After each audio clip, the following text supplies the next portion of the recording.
We all know how harmful the effects of radiation poisoning can be. Ionizing radiation is its type emitted by radioactive minerals, nuclear reactors, and atom bombs. Exposure to radiation is fatally harmful to the human body as it breaks and mutates the body frame on a cellular level.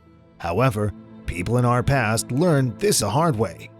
This is the real-life horror story of radiation girls, exclusively on Spamtastic. In the early years of the 1920s, those wristwatches with the little dials glowing in the dark were spreading like never before. The numbers in the watch were to be painted with radium and had to be smaller in size. They told the workers to use a method called lip pointing, that is, to sharpen the tip of the paintbrush by placing it between their lips. Every day while they were doing the job like they were supposed to do, they swallowed a little bit of that shiny radium paint.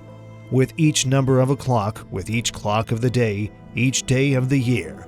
But why should they put something like that in their mouth in the first place? Simple, rags or water rinsers were costlier and less time efficient. Over the next few years, some of the radium girls started showing symptoms of radiation exposure. They were feeling horrible and suffering from unbearable toothaches. It was the year 1923 when 24-year-old Amelia Magia, aka Molly, became the first incident of a dial painter's death.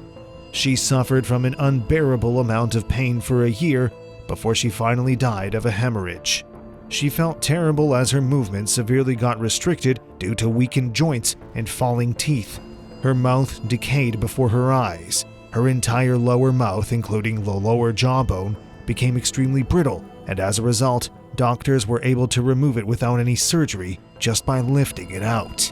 By 1924, more than 50 women fell seriously ill and over a dozen died of a horrible death. Still, USRC, their employer, covered all the deaths by radium and denied taking any responsibility.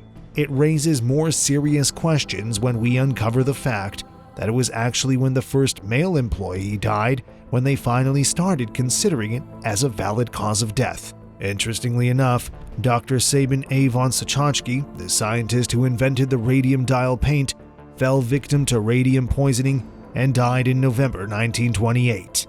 His hands, instead of his jaws, became major proof of the harmful effects of that paint.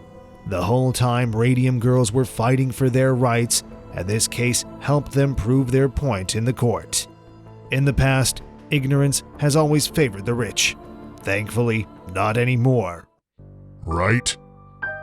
Hope you enjoyed the video. Be sure to like and share the video and subscribe if you want to see more of these spooky real-life incidents. Also comment down below for a chance to win an Oculus Quest 2. See you in the next one.